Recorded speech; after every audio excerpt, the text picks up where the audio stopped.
In the open meadows, the humble goat grazes and stares into the middle distance, contemplating its place in the universe and the meaning of life, most likely. Its calls shift subtly, shaped by its social circle, adapting as needed to fit in or stand apart. Its vacant expression and square pupils belie a hidden linguist. But sometimes, you have to talk the lingo to blend in, like the goat here in life, death, and taxonomy.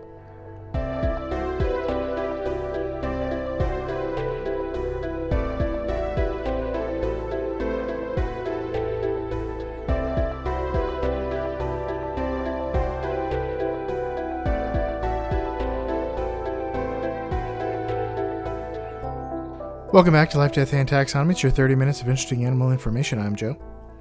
And I'm Carlos.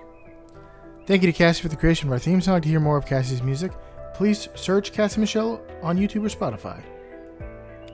And thank you to Johanna for the creation of this week's artwork. To check that out, you can visit us at our home on the web at ldtaxonomy.com.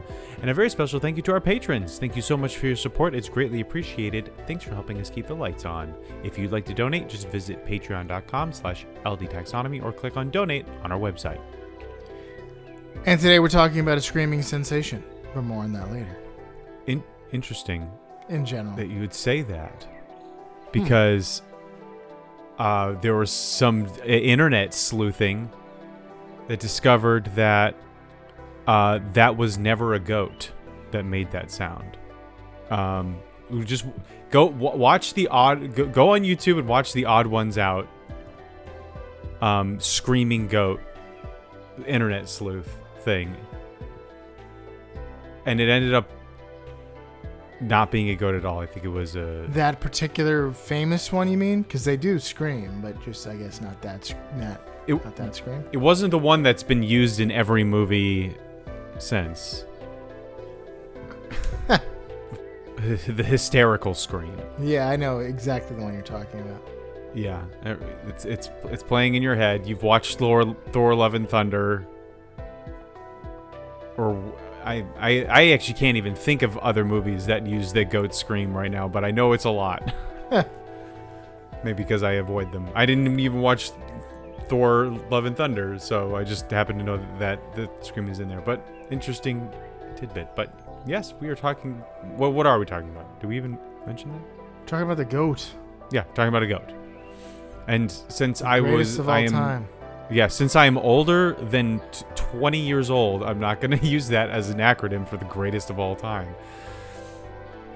That's foolish. Enjoy culture. No. This is the goat farm animal. Because what I don't like is that it's made it really, really easy to just throw superlatives at everything. It's like, oh man, Cheetos is the goat. Goat lunch. The greatest of all time, Cheetos. Yeah. Well, it depends on the category. Cheese puff snacks, then that's possible. It's just definitely top 5. It's the symptom of our language just putting everything on the top shelf and having no room to go upward. Yeah. I like to be more reserved with my accolades, so that when I do say something is the greatest of all time, like The Lord of the Rings, then it deserves it. It has its own pedestal. It's not one of 50 things that I've called the GOAT just today. Well, anyway, there's my goat. What else could be the goat farm animal but the goat? Yeah, it's just like the normal. Horses. Probably cat. Actually, what? I think goat might be the goat farm animal. I don't know. There's a difference between me, who wants to eat many of these farm animals, and then there's the people that have to take care of them, like certain animals more than others. Well, in terms of meat and cheese and and like the cost to raise, I think you could get a lot out of a goat. I remember watching a long time ago, watching a homesteading family talk about the most difficult animals to raise, with chickens being like the absolute easiest, and then turkeys actually being pretty difficult, and I forgot what was at the really far end, but obviously cattle are hard. Yeah. But I think it was goats. Like sometimes just die. Like they were fine yesterday, and you open the pen and one of them is dead, and you're just like, what even happened?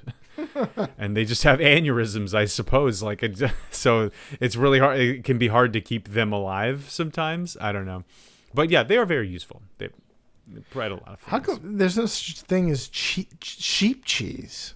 I've never heard of sheep cheese. Maybe it's because it sounds deviant. It sounds not good. There's goat cheese though, which is also not good. I like goat cheese. Really? Yes, I do like goat cheese. I like weird cheeses, but not all of them. Would you try sheep cheese? Yeah, sure. I sure would. I mean, I would smell it first. Some of the cheeses you smell first and you're like, this one's not for me. But for some reason, I like blue cheese. I will never... Blue cheese and Kingdom Hearts are two things I can never explain to you why I like, but I just do. And it's just we're just going to have to live in this world together. Sheep cheese is rich, flavorful dairy product made from sheep's milk. Hey, there is sheep cheese. I can't. You're making me hungry. I've Really? kind of cut cheese more or less out of my diet since it's January 6th, and I'm 6 days into January 1st. What? You said you cut it out starting today. No, no. It says since it's January 6th. Oh, since it's January 6th. Okay. Right. Yes, and I've been on the low cheese. Cheese is just the calorie to nutrient ratio is just so bad, but it's so delicious. Anyway, we're talking about the goat, which is also called the domestic goat, the nanny goat, or the billy goat. But we're gonna call it here in order of nicknames that I am the most proud of, starting with the least. Billy the Kid, which is just an obvious one. Bleat Boxer, which I feel kind of icky about. But this one's good. Noam Chomsky. Yep. And La Vida Broca. That one's a deep cut, but I am very proud of it. So yeah, Noam Chomsky, noted father of linguistics, someone who I had to learn a lot about when I was in school because I majored in linguistics, and because I majored in linguistics, I can make this last one as a joke. La Vida Broca. Nice. Which, if you're a linguist out there, you're probably picking yourself up off the floor from laughter. The moment I'll give you a moment. For everyone else, the the area of the brain that governs speech is Broca's area. That's what it's called. So we're going to talk about speech. Well, that's great. I am proud of it, but it's not the funniest one. Maybe Noam Chomsky was the best. Who knows? Okay. Do you have any science? I do. It's in the kingdom you know, love, and are in. The kingdom is Animalia. The phylum, Chordata. Class, Mammalia. Order, Artiodactyla. The family is Bovidae. That's cows and stuff. Grazers. Yeah. Just a couple of grazers. That's a reference for the ages. The subfamily is Caprinae. That's goats.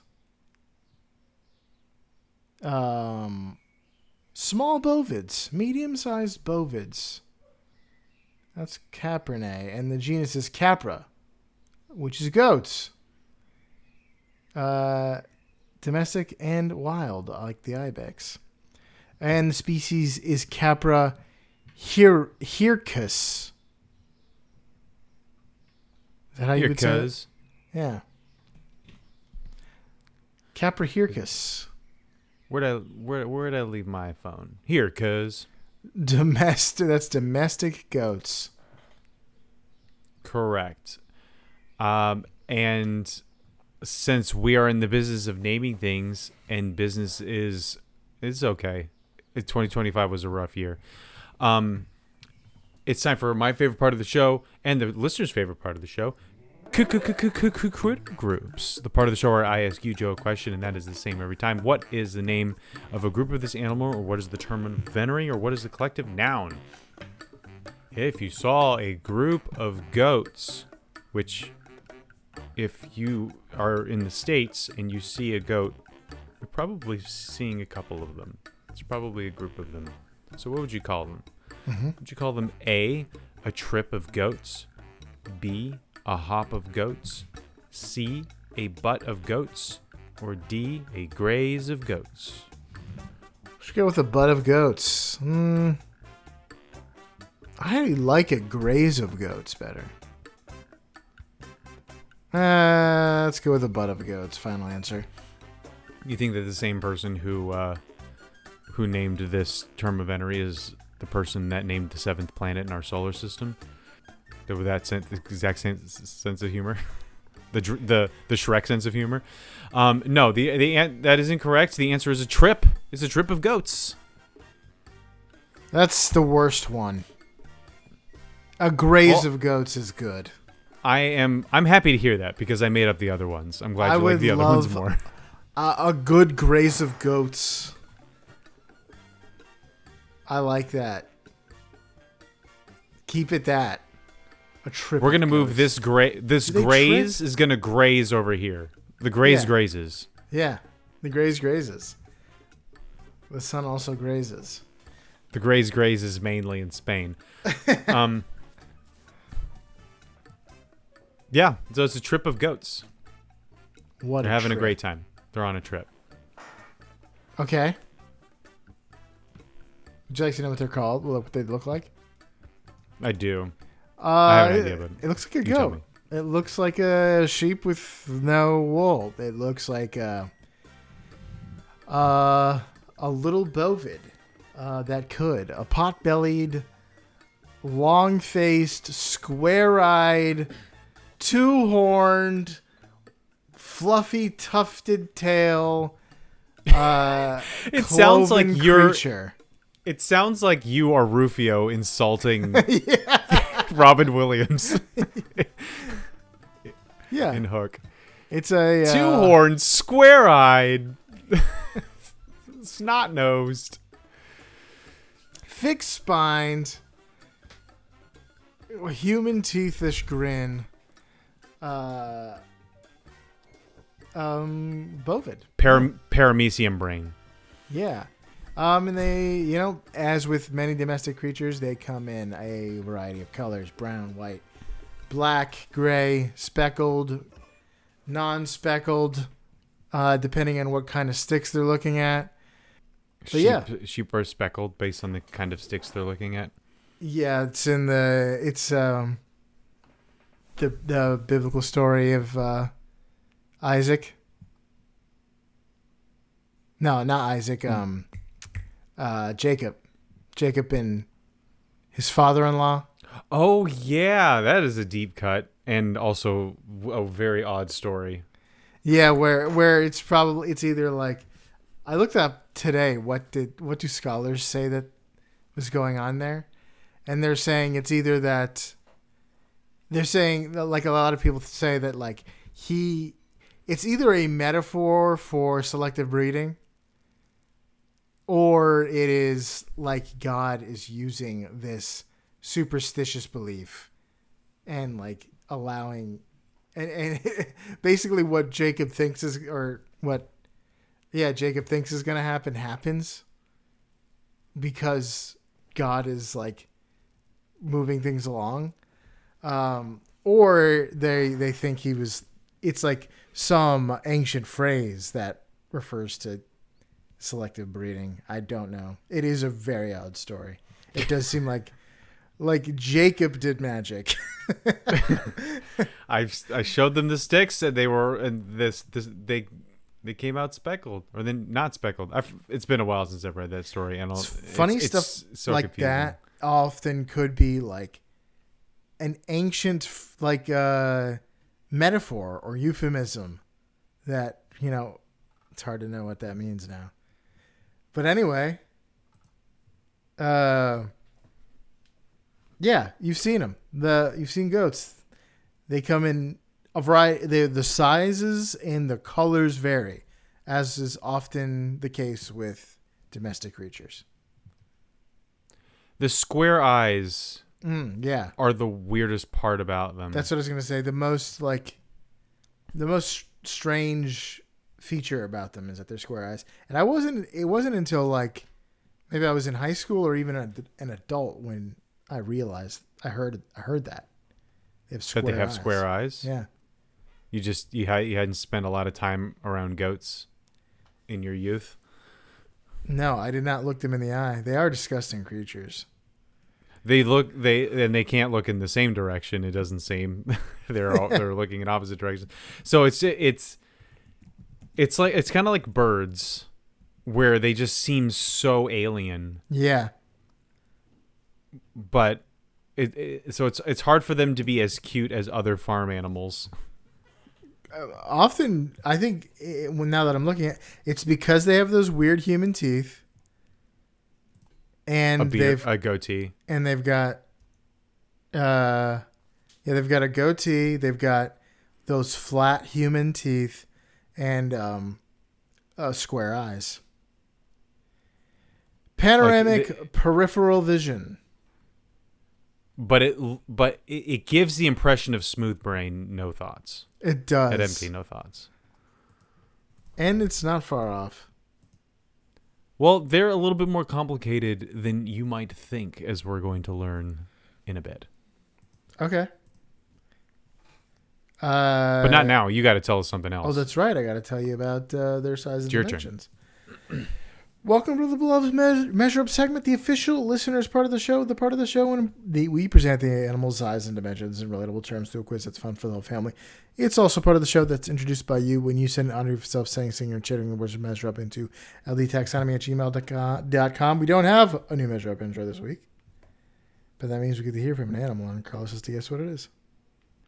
Without further ado...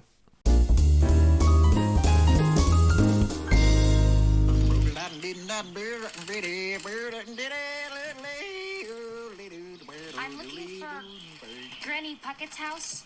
Granny Puckett. Could you stop singing for one moment? No, I can. I wish I could. But a mountain witch done put a spell on me 37 years ago. And now I gotta sing everything I say. Everything? That's right.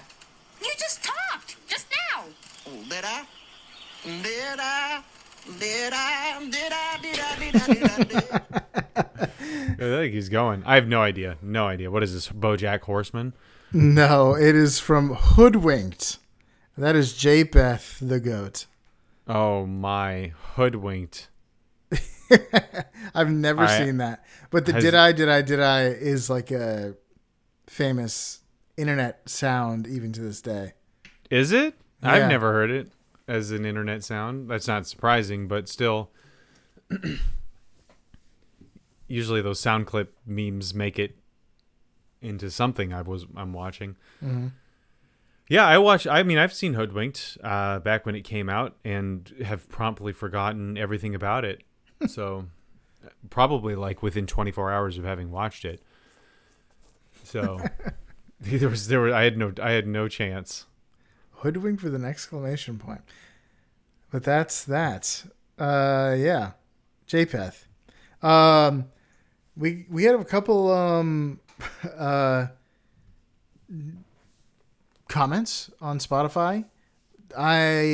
Most of them are suggestions of stuff to do. So Z Lightning Bolt has sent. I'm gonna keep it secret what you've suggested. If people go and look at the comments, they can. But if you do, then you earn the right.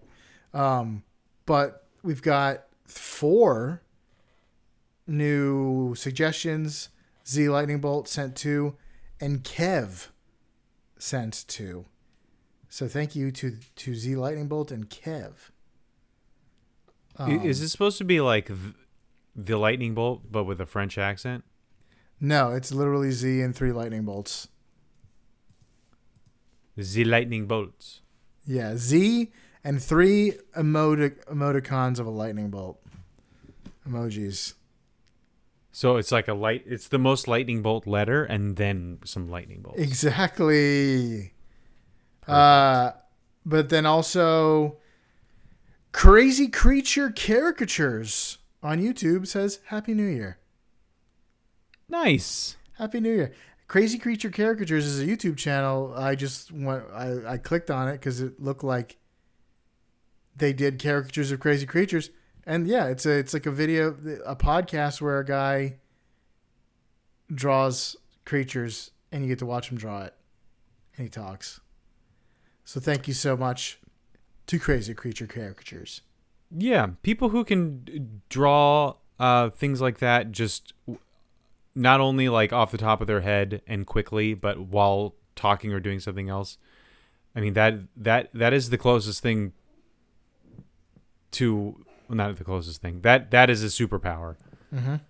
That's just like, you have it or you don't. It's not something you could just, I'm just going to train my whole life to be able to draw like caricatures and hold a regular conversation with somebody at the same time.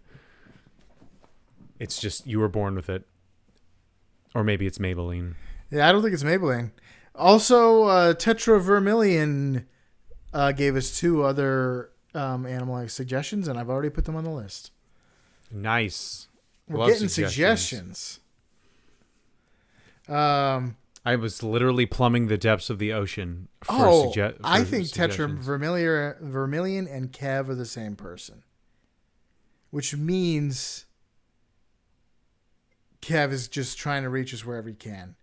Because unless 2 different people are suggesting the same 2 animals, in which case that would be also, we have to do it. The first thing is, we're going to use Occam's razor here. Yeah. Go with the first option. It's probably Kev, but Tetra Vermilion is a pretty awesome handle. So give him to that. Give him that. Cool. Let's talk about. I did it a little different this time to expedite things and drill more into stuff we could learn rather than just glossing by it. Let's do a true or false version of Measure Up. See how it feels. Try it on. See how cool it is. Desperately trying to bring Measure Up back into the limelight. Desperately trying to streamline it for me, you, and the listener, because it takes up too much of the show. And yeah, we gotta recapture that magic. Remember, it started with me just saying to you, and that wasn't even a quiz. It was just like, did you know this is the same amount as this?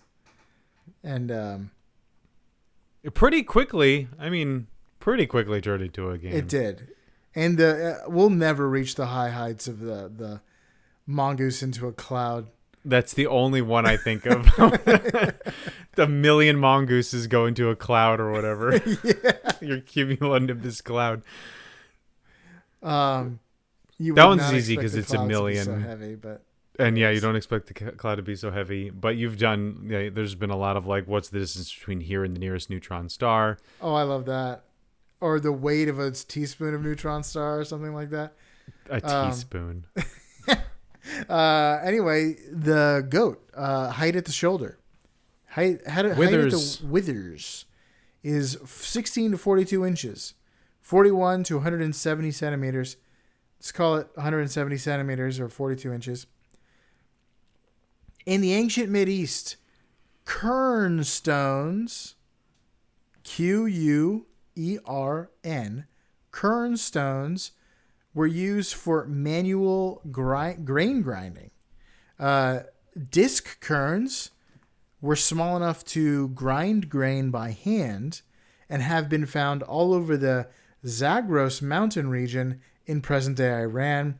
True or false, one disc kern goes into the height of a goat at the withers? False. False. Final answer? Yeah. The correct answer is false. I think it's smaller. It is smaller because it has to be Yeah. portable. It's about 60 centimeters. 30 to 60 centimeters or so, like 3 to 2 would go into the height of a goat.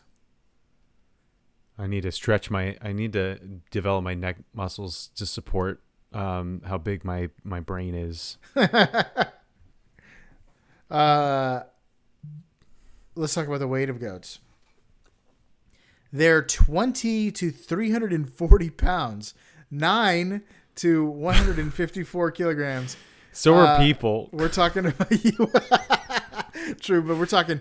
We can go all the way down to pygmy, all the way up to like the big. Such is the case for domestic animals.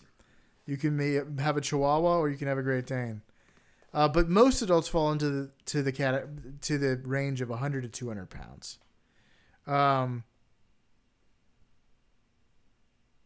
So males are about 20 to 30% larger than females, or heavier. So if we go with the 340 pounds, let's go to the upper end.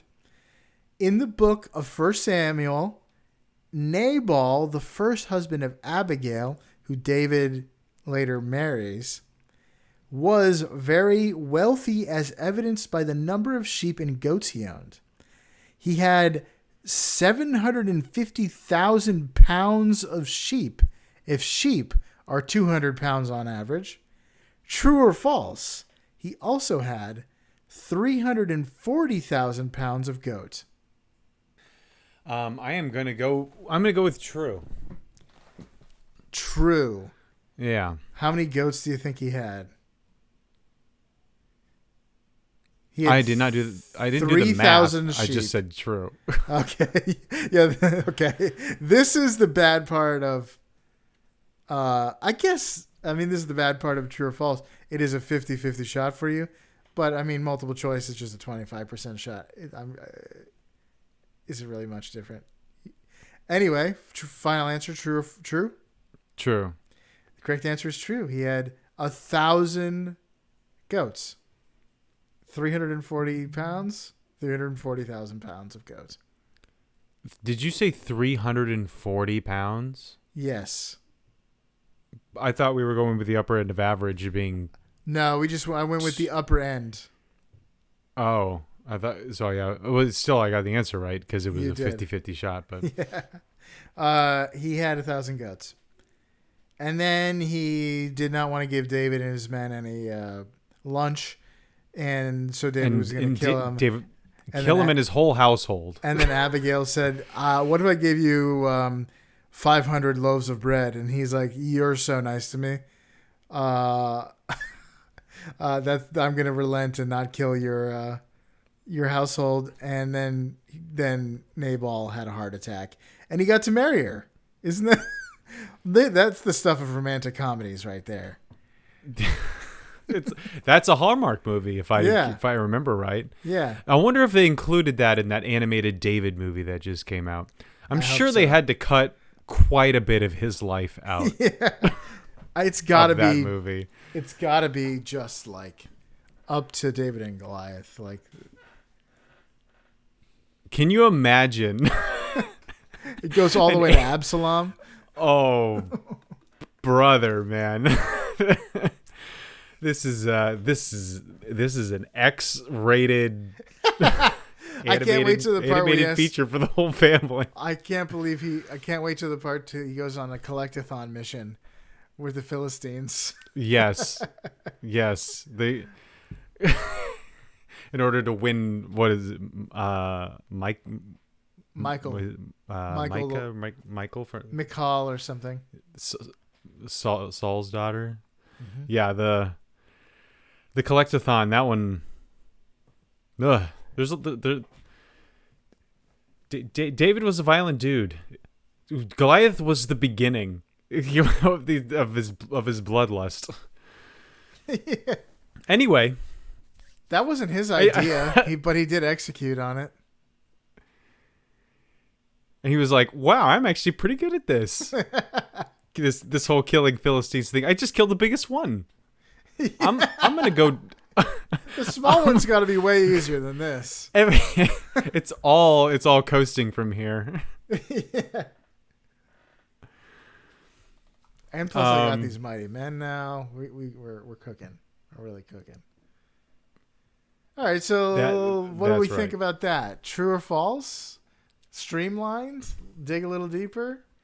I got A deeper well, but I got 100%. It was right on both accounts, so I like it. is it too easy? I like it when I'm right. Yeah, we'll see. Makes me feel smart. And not that I just guessed or anything like that. Mm-hmm. Yeah. Let us know. Yeah. Email in viewer. Email, not viewer, comments, listener. YouTube comments, Spotify comments, whatever you want to do. Let's talk about. You ready for some fast facts? I am. Goats were once one of the first animals to be domesticated by humans around 10,000 years ago in the Fertile Crescent region. Yummy. And they're thought to be first domesticated from the Bezoar ibex. There are over 1 billion domestic goats worldwide, making them one of the most numerous livestock species. Not far behind chickens, but probably ahead of cows. More people consume goat milk and meat than cow products in many parts of the world. And the goat milk is often easier for humans to digest due to smaller fat globules. Did you know that? I've never had goat milk before. I've eaten goat, and I had a lot of goat cheese. Me too. But I have the same goat experience as you. you've had a lot of goat cheese? I thought you didn't like it. Well, what do you mean by a lot? Like daily? Like, I'll go to Aldi and get their You've had more goat their cheese like than me. tub of goat cheese, tomato, and basil crumble, and I'll put that on basically everything. Okay, you've had way more goat cheese than me, but I've had goat cheese on more than one occasion. Oh man, it's been a while never though. milk. And never milk. Never milk. That's that. It's not a vow. It just never has happened. You felt so strongly about it. Goats are a couple of browsers. They prefer to eat shrubs, leaves, weeds, rather than they like to keep their heads up while they're eating. So that's why they prefer to eat things higher off the ground rather than grazers like sheeps and cows. So browser, we've talked about this before on the show. Browsers eat bushes, grazers eat grass. Hey, that's great. I didn't even intend to do that. I thought we already did that when we were talking about a deer. Probably, a while ago. Maybe we did, and that's why I said it. It's in there somewhere. They thrive in harsh environments with sparse vegetation, including Rocky Mountains area. Not the Rocky Mountains, but Rocky Mountain areas. Although there are sheep there, very close relatives, and arid areas, and they can utilize water, a wider variety of plants than most livestock. They don't eat grass and plains. They can eat shrubs. Anything they can eat. They're famous for eating anything. Tin cans. Shirts and stuff. Yeah. Goats have a distinctive horizontal rectangular pupil, which provide a wide field of vision up to 320 to 340 degrees. It's a lot. They can spot predators while they keep their head. They're paranoid. Relax. They're eating prey. Bushes. You can't relax. And seeing all the way around their head. Yeah, I guess their whole thing is not relaxing, but they seem even less relaxed than a cow. That could be because of size. Yeah, this is less that threatens a cow for Forgot sure. about a cow's tasteful thickness. Very tasteful. That's The delicious thickness. and the rectangular shape keeps their focus on the horizon. That's where lions come from, the horizon. In the Rockies. I guess we do have mountain lions. Never mind. Yeah. It's harder to catch the horizon, though, in the Rockies. There's stuff in the way, like mountains. They're renowned for their agility the world over. Goats can climb steep cliffs, trees, famously. The argan trees in Morocco, they're often full of goats. And even man-made structures. Young kids, goat kids, are especially playful and adept at jumping and balancing. Young human kids love to be playful and jump, but they're not great at balance. No, I can attest to that. Today. I can attest to that today.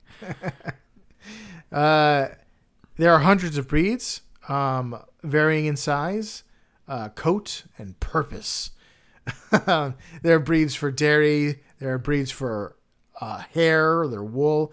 There's meat breeds. And then there's all-around Mario-type multi-purpose breeds. Goats, Screaming breeds. yeah. If they're breeding for screaming, they're just doing the world a disservice. Goats are intelligent, curious, social herd animals with strong hierarchies. Males often butt heads to establish dominance, and they can live for 15 to 18 years on average, with some reaching over 20 years in captivity. So when human males butt heads, it's metaphorical because of this. Unless they're playing football. That's true. Although I don't think it's technically... Yeah, you want to stay away from spearing. But 3 points of contact, yeah. You get your head involved. Feral goats can be invasive, causing habitat degradation and threatening native plants, animals on islands, but managed grazing can help control weeds.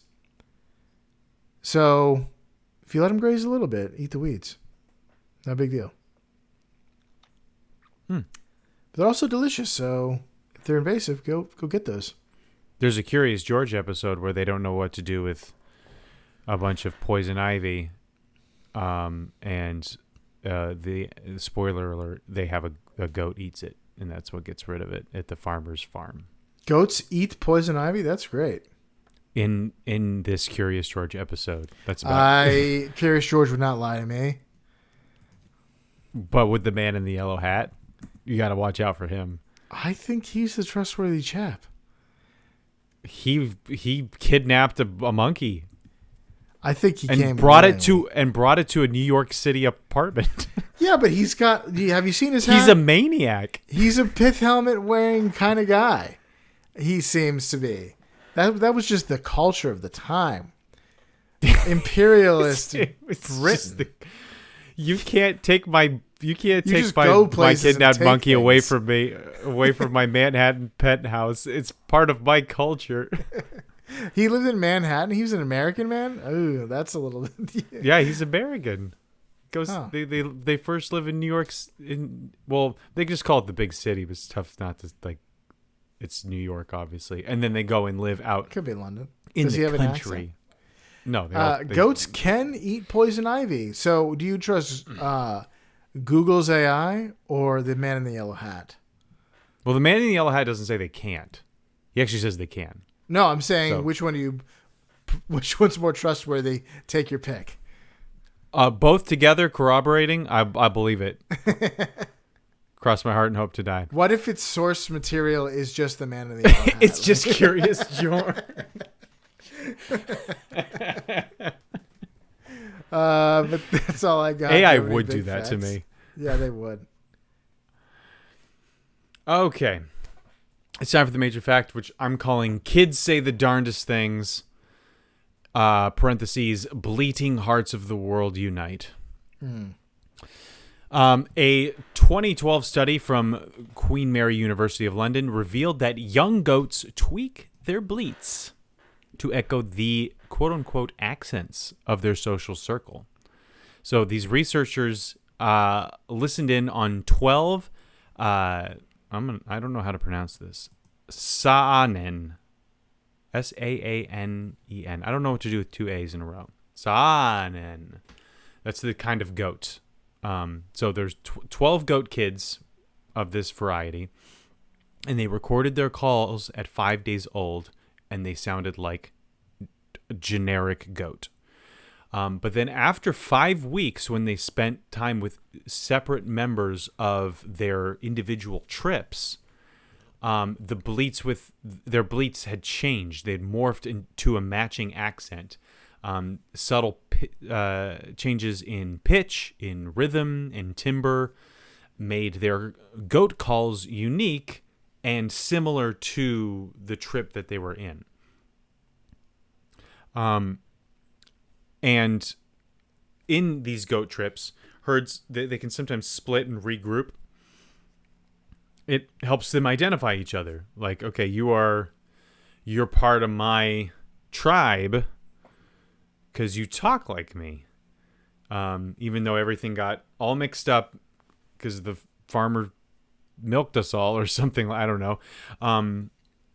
We can get back together with our cliques. Because we talk the same way. So it's kind of like a bleating business card. There you go. There you go for your dad joke of the day. And it creates a closer knit group. And this means that other adults are trusted with other kids more, because there's within goat groups trips, there's a lot of babysitting that happens. Kids will be at times raised by other adults. This happens more strongly in trips that share the same dialect, and they also respond to threats more quickly. And this means that goats join humans, bats, and whales as some of the only animals in the kingdom that are capable of developing recognizable accents. These dialects can differ from farm to farm. So a goat in Morocco would have a different dialect than a goat in Scotland, would have a different dialect from one here in the States. So yeah, they're linguists. They're hidden linguists. Next time you look into the vacant stare of a goat, just remember that they're linguistic professionals. I will remember that. Looking into those squares. The square stare. It seems like everyone should have the square eyes, since they're so since they give you such a wide field of vision, or at least all prey animals should. It's just odd that goats and sheep are the only ones that do. Maybe not the only ones, but most prey animals don't have that. It's probably better for us to not have that, so that we can, and predators, so that we can focus. But yeah, it's the goat. You got anything else? That's all I got. All right, for you out there in Podcastia, grow a goatee. Resolve your conflicts with forceful thrusts of your skull, and speak like the locals do, like the goat here in Life, Death, and Taxonomy.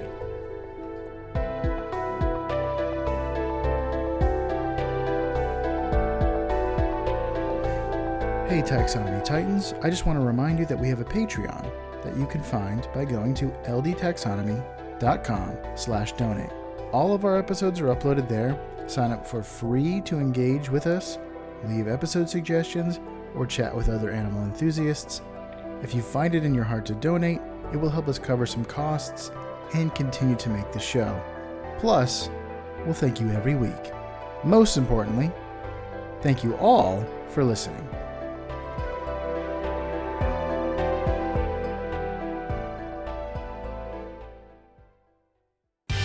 Life, Death, and Taxonomy is my favorite in the world podcast.